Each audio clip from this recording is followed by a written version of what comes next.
நம்ம Ashwin sweets and snacks export பண்றதுக்கு 7373041434 மற்றும் www.ashwinsweets.com கான்டாக்ட் பண்ணுங்க. அன்புள்ள சென்னை பன்னாட்டு புத்தக திருவிழா 2026 நிறைவு விழாவில் கலந்து கொண்டு சிறப்பித்துக் கொண்டிருக்கக்கூடிய மாண்புமிகு அமைச்சர் பெருமக்கள் திரு சேகர் பாபு அவர்களே, திரு அன்பில் மகேஷ் பொய்யாமொழி அவர்களே, பெருநகர சென்னை மாநகராட்சியுடைய மேயர் திருமதி பிரியா அவர்களே, தென் சென்னை நாடாளுமன்ற உறுப்பினர் தமிழச்சி தங்கபாண்டியன் அவர்களே, புக்கர் பரிசுடைய விருதாளர் மரியாதைக்குரிய திருமதி பானு முஸ்தாக் அவர்களே, தமிழ் பாடநூல் கழகத்தினுடைய தலைவர் திரு லியோனி அவர்களே, நிகழ்ச்சியிலே கலந்து கொண்டு சிறப்பித்துக் கொண்டிருக்கக்கூடிய பெருமதிப்பிற்குரிய கவிப்பேரரசு வைரமுத்து அவர்களே, எழுத்தாளர் இமயம் அவர்களே, கவிஞர் மனுஷபுத்திரன் அவர்களே, கூடுதல் தலைமைச் செயலாளர் திரு சந்திரமோகன் ஐஏஎஸ் அவர்களே, இயக்குநர்கள் திருமதி ஜெயந்தி ஐஏஎஸ் அவர்களே, திருமதி ஆர்த்தி ஐஏஎஸ் அவர்களே, அரசு உயர் அலுவலர்களே, உள்ளாட்சி அமைப்பினுடைய பிரதிநிதிகளே,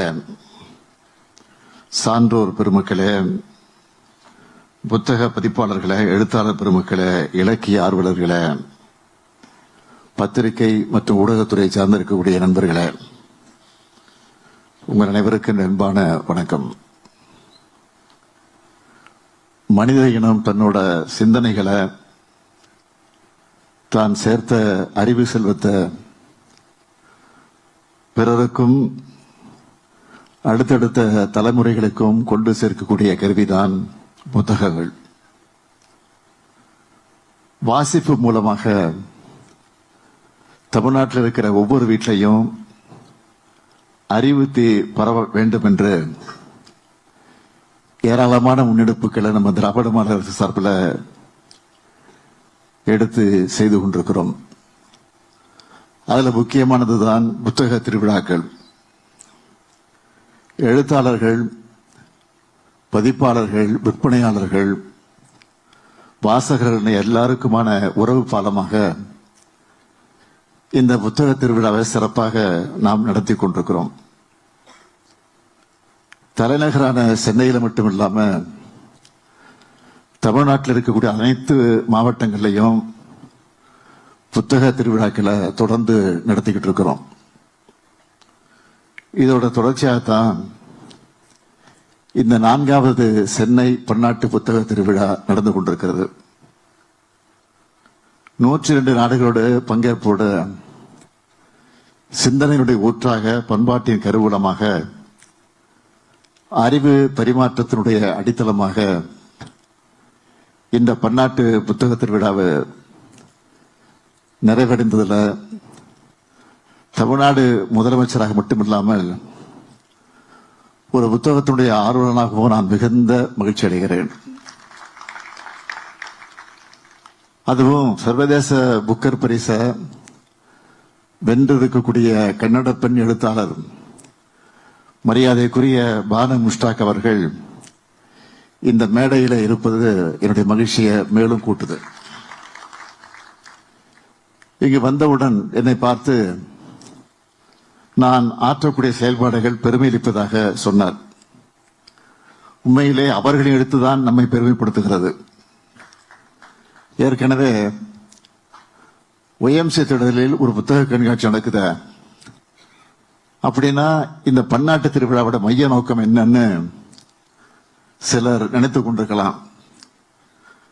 அவர்களுக்கு நான் சொல்லிக்கொள்ள விரும்புவது, இந்த புத்தக திருவிழாவில் மொழிபெயர்ப்புகள், பதிப்புற பரிமாற்றம் ஆகியவற்றில் மிகுந்த முக்கியத்துவம் செலுத்தி இருக்கிறோம். அது எவ்வளவு அவசியம் என்பதற்கு இங்க வந்திருக்கக்கூடிய பானு முஸ்தாக் அவருடைய வெற்றியை ஒரு சிறந்த எடுத்துக்காட்டாக அமைந்திருக்கிறது. ஆங்கிலத்தில் மொழிபெயர்க்கப்பட்டதால்தான் அவருடைய ஹார்ட் லேம்ப் மூலம் தென்னிந்திய பெண்களுடைய வாழ்வுரிமை வாழ்க்கையும் உலக அளவில் கவனம் பெற்றிருக்கிறது. நம்ம திராவிட மாடல் மொழி குடும்பத்தை சார்ந்த சிறுபான்மை சமூகத்தை சார்ந்த பிற்போக்குத்தனங்களை எதிர்க்கிற சமூக நீதி பார்வை கொண்ட ஒரு பெண் எழுத்தாளர் வருகையால நம்முடைய புத்தக திருவிழா இன்றைக்கு மிகுந்த சிறப்படைந்திருக்கிறது. எதையும் கேள்வி கேட்டு விமர்சன பார்வையோடு அணுகி பழமைகளை பொசுக்கின திராவிட இயக்கம் தமிழ்நாட்டை பண்படுத்துச்சு. அதே போல கர்நாடகத்தில் கன்னட புரட்சி இலக்கிய மரபுல இயங்கி வரக்கூடிய பானு முஸ்தாக் அவர்கள் நம்முடைய அழைப்பை ஏற்று வருகை தந்தமைக்காக என்னுடைய நன்றியை நான் இந்த நேரத்தில் தெரிவித்துக் கொள்ள விரும்புகிறேன். ஜெர்மனி, இங்கிலாந்து, இத்தாலி, அமீரகம் இப்படி உலகத்தின் பல பகுதிகளில் இது மாதிரியான பன்னாட்டு புத்தக திருவிழாக்கள் நடக்கிற செய்திகள் நாம் பார்க்கறது உண்டு. அப்பெல்லாம் இப்படிப்பட்ட முன்னெடுப்புகள் தமிழ்நாட்டிலையும் நடக்கணும்னு நான் நினைப்பேன். அந்த எண்ணத்தை இப்ப நம்ம திராவிட மாடல் அரசுல நிறைவேற்றிக்கிட்டு இருக்கிறோம். இந்த புத்தக திருவிழாவில் நிறைய அறிவார்ந்த இக்காலத்துக்கு அவசியமான உரையாடல்களும் ஏற்பாடு செய்யப்பட்டது பார்த்து நான் பெருமைப்பட்டேன். அத பொதுமக்கள் கிட்டையும் பகிர்ந்துகிட்டு அவங்கள இந்த புத்தக திருவிழாவை நோக்கி அழைச்சுக்கிட்டு வரணும்னு தான் ஏஐ, அலாவுதீன் அற்புத விளக்கா, ட்ரோஜன் குதிரையா, புத்தகங்களின் எதிர்காலம் குறித்த பிரெஞ்சு பார்வை, ஒடுக்கப்பட்ட மக்களின் இயக்கம், மொழிபெயர்ப்பு சார்ந்த சவால்கள், ரீல்ஸ் யுகத்தில் இலக்கியம் கவனம் பெறுவதில் இருக்கக்கூடிய சவால்கள், பெண் இலக்கியம் சார் சவால்கள், இப்படி சுவாரஸ்யமான பல பொருட்கள்ல உரையாடல்கள் நடத்துனீங்கன்னு என்னுடைய சமூக வலைத்தள பக்கங்களையும் ஷேர் பண்ணேன். அதுவும் தமிழ்நாட்டை சார்ந்த ஆளுமைகளோட இந்திய வெளிநாட்டு ஆளுமைகள் சேர்ந்து பேசினது ஒரு பரந்து விரிந்த பார்வையை எல்லோருக்கும் வழங்கியிருக்கேன்னு நான் நம்புறேன். நம்ம மண்ணோட சிந்தனைகளும் எழுத்துக்களும் உலகம் முழுக்க பரவணும். உலகின் உயரிய சிந்தனைகள் நம்ம மக்கள்கிட்ட வந்து அடையணும் என்ற கனவு இந்த நிகழ்ச்சியால நினைவாகி இருக்கு. மொத்தத்தில் இப்படி ஒரு அறிவு சங்கமத்தை வெற்றிகரமாக நடத்தியிருக்கக்கூடிய நம்முடைய பள்ளி கல்வித்துறை அமைச்சர் என்னுடைய அருமை தம்பி அன்பில் மகேஷ் அவர்களுக்கும், செயலாளர் சந்திரமோகன் ஐஏஎஸ் அவர்களுக்கும், பொது நூலக இயக்கத்துக்கும், தமிழ்நாடு பாடநூல் மற்றும் கல்வியியல் பணிகள் கழகத்துக்கும், பன்னாட்டு ஒருங்கிணைப்பாளர்களுக்கும் என்னுடைய மனமார்ந்த பாராட்டுக்கள், வாழ்த்துக்கள். அமைச்சர் அன்பில் மகேஷை பத்தி நான் சொல்லணும்னா, பள்ளிக்கல்வித்துறைங்கிற மிகப்பெரிய பொறுப்பு அவருக்கு ஒப்படைக்கப்பட்டதிலிருந்து அதுக்கு ஏற்ப தன்னை தயார்படுத்திக்கிட்டு உழைச்சிக்கிட்டு இருக்கிறாரு. இன்னும் சொல்லணும்னா அவரே ஒரு டீச்சர் மாதிரி ஆகிட்டா இருப்போம். டீச்சர் போல மட்டும் இல்ல, தொடர்ந்து கற்கக்கூடிய மாணவராக இருந்து முனைவர் பட்டம் பெற்று மாணவர்களுக்கு ஒரு நல்ல ரோல் மாடலா இன்றைக்கு திகழ்ந்து கொண்டிருக்கிறார். இங்கே அவர் பேசும்போதே சொன்னாரே, 4 ஆண்டுகள்ல சென்னை பன்னாட்டு புத்தக திருவிழாவை உலக அளவிலான பதிப்புரிமை பரிமாற்ற மையமா உருவெடுத்திருப்பதை நமக்கு கிடைச்சிருக்கக்கூடிய மிகப்பெரிய வெற்றியா நான் பார்க்கிறேன். இன்று 100க்கும் மேற்பட்ட நாடுகளை சார்ந்த பதிப்பாளர்கள் இங்கே குழுமி இருப்பது சென்னை பன்னாட்டு அறிவு மையமா உயர்ந்து வரத உறுதிப்படுத்துது. இலக்கியத்துக்கு எல்லைகள் கிடையாது. திருவள்ளுவரின் அறமும், இளங்கோவடிகளின் காப்பியமும், பாரதியின் கவிதைகளும், பாரதிதாசனின் கருத்துக்களும் உலகமெல்லாம் ஒலிக்கணும். அதே வேளையில் உலகத்தரம் வாய்ந்த அறிவியல் மற்ற இலக்கிய படைப்புகள் எளிய தமிழ்ல நம்ம கிராமத்து மாணவர்களுக்கும் கிடைக்கணும். இதுக்காகவே நம்ம அரசு தமிழ்நாடு மொழிபெயர்ப்பு முகமை மூலமாக பல கோடி ரூபாய் நிதியை ஒதுக்கி தந்து கடந்த 3 ஆண்டுகள்ல இருமொழிகளுக்கு இடையே நடக்கிற பண்பாட்டு கைக்குழுக்கள் செம்மொழியான தமிழின் சங்க இலக்கியங்கள் முதல் நவீன இலக்கியங்கள் வர உலக மக்களுக்கு சென்று சேரணும். இந்த நிலப்பரப்பிலிருந்து எவ்வளவு ஆழமான பரந்த சிந்தனை கொண்ட கருத்துக்கள், இலக்கிய இலக்கண மரபுகள் உருவாகி இருக்குன்னு நாம் உணர்ந்துக்கணும். தமிழ்நாடு பாடநூல் மற்றும் கல்வியியல் பணிகள் கழகம் மூலமா சிறந்த தமிழ் படைப்புகளை ஆங்கிலம், பிரெஞ்சு, ஜெர்மன் மற்றும் ஸ்பானிஷ் உள்ளிட்ட 20க்கும் மேற்பட்ட மொழிகளை மொழிபெயர்க்க நிதி ஒதுக்கீடு செஞ்சிருக்கிறோம். ஏஐ கோலச்சக்கூடிய இந்த காலத்துல புத்தகங்களையும் நவீன தொழில்நுட்பத்தை இணைக்க வேண்டிய அவசியத்தையும் எடுத்துக்காட்ட இந்த அரங்கம் சிறப்பாக அமைஞ்சிருக்கு.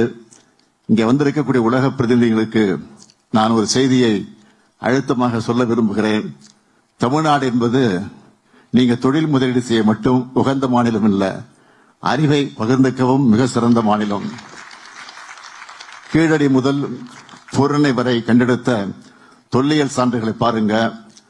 தமிழ் சமூகத்தோட அறிவு மரபு எப்படிப்பட்டதுன்னு அப்ப புரியும். உலக நாடுகளின் சிறந்த படைப்புகளை தமிழ்ல கொண்டு வாங்க. அதேபோல் மனித நேயத்தையும் சமூக நீதியை பேசுகிற எங்க திராவிட கருத்து இலக்கியங்களையும் உங்க நாட்டு மக்களுக்கு நீங்க அறிமுகப்படுத்துங்க. எழுத்தாளர்கள் உலக வெல்வதை பெருமிதத்தோடு எதிர்நோக்கி அனைவரும் காத்திருப்போம். மொழி என்பது பிரிக்கக்கூடிய சுவர் இல்ல, அது உலக மக்களை இணைக்கக்கூடிய பாலம். புத்தகங்கள் வெறும் பேப்பர் இல்ல, அவை ஒரு தலைமுறை மற்றொரு தலைமுறைக்கு விட்டு செல்லக்கூடிய அறிவு சொத்து. எனது அன்புக்குரிய மாணவர்களே, இளைஞர்களே, புத்தகத்தை திறப்பவர் உலகத்தின் ஜன்னலை திறக்கிறார். ஒரு புத்தகத்தை வாசிப்பவர் 1000 மனிதர்களின் வாழ்க்கையை வாழ்கிறார். நீங்கள் வாசிக்கிற ஒவ்வொரு பக்கமும் உங்க தன்னம்பிக்கையை வளர்க்கும். அறிவார்ந்த சமூகத்தை படைப்போம். உலக தமிழுக்கும் தமிழை உலகுக்கும் கொண்டு சேர்ப்போம் என்று சொல்வோம். என்னுடைய உரையை நிறைவு செய்யும் முன்பு சில நாட்களுக்கு முன்பு மனசுக்கு ஒரு நெருடலா ஒரு செய்திய தலைநகர் டெல்லியிலிருந்து வந்தது. உங்களுக்கெல்லாம் தெரிந்திருக்கும். 2025ஆம் ஆண்டுக்கான சாகித்ய அகாடமி விருதுகள் இறுதி செய்யப்பட்டு அறிவிக்கப்பட்ட நிலையில ஒன்றிய அரசினுடைய கலாச்சாரத்துறை தலையீட்டால விருது அறிவிக்கக்கூடிய நிகழ்ச்சி ரத்து செய்யப்பட்டிருக்கு. இனி இது நடக்குமா என்று தெரியல. கலை இலக்கிய விருதுகளை கூட அரசியல் குறுக்கீடுகள் பண்றது ஆபத்தானது. இப்படி ஒரு சூழல்ல தமிழ்நாடு அரசு ஆக்கப்பூர்வமான உரிய எதிர்வினை ஆற்றணும்னு பல்வேறு எழுத்தாளர்களும் கலை இலக்கிய அமைப்புகளை சார்ந்தவரும் எங்கிட்ட கோரிக்கை விடுத்திருக்கிறாங்க. இது காலத்தின் தேவைன்னு நாங்களும் உணர்ந்தே இருக்கிறோம். அதன்படி உங்களுக்கு மகிழ்ச்சி அளிக்கக்கூடிய ஒரு அறிவிப்பை இந்த மேடை வெளியிட விரும்புகிறேன். குறிப்பிட்ட இந்திய மொழிகளில் வெளியாகிற தலை சிறந்த இலக்கிய படைப்புகளுக்கு தமிழ்நாடு அரசின் சார்பில் ஆண்டுதோறும் தேசிய அளவிலான விருதுகள் வழங்கப்படும். இதனை அறிவிப்பதிலே நான் மிகுந்த மகிழ்ச்சி அடைகிறேன். முதல் கட்டமா தமிழ், தெலுங்கு, கன்னடம், மலையாளம், ஒடியா, வங்காளம் மற்றும் மராட்டிய மொழிகளில் வெளியாகிற தலை சிறந்த படைப்புகளுக்கு செம்மொழி இலக்கிய விருது என்ற பெயரில் அந்த விருது வழங்கப்படும். விருதோட தலா 5 லட்சம் ரூபாய் பரிசு தொகையும் வழங்கப்படும்.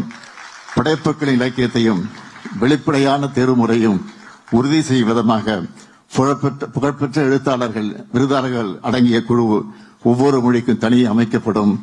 புரவலர் பணியை தமிழ்நாடு அரசு மன நிறைவோடு மேற்கொள்ளும்.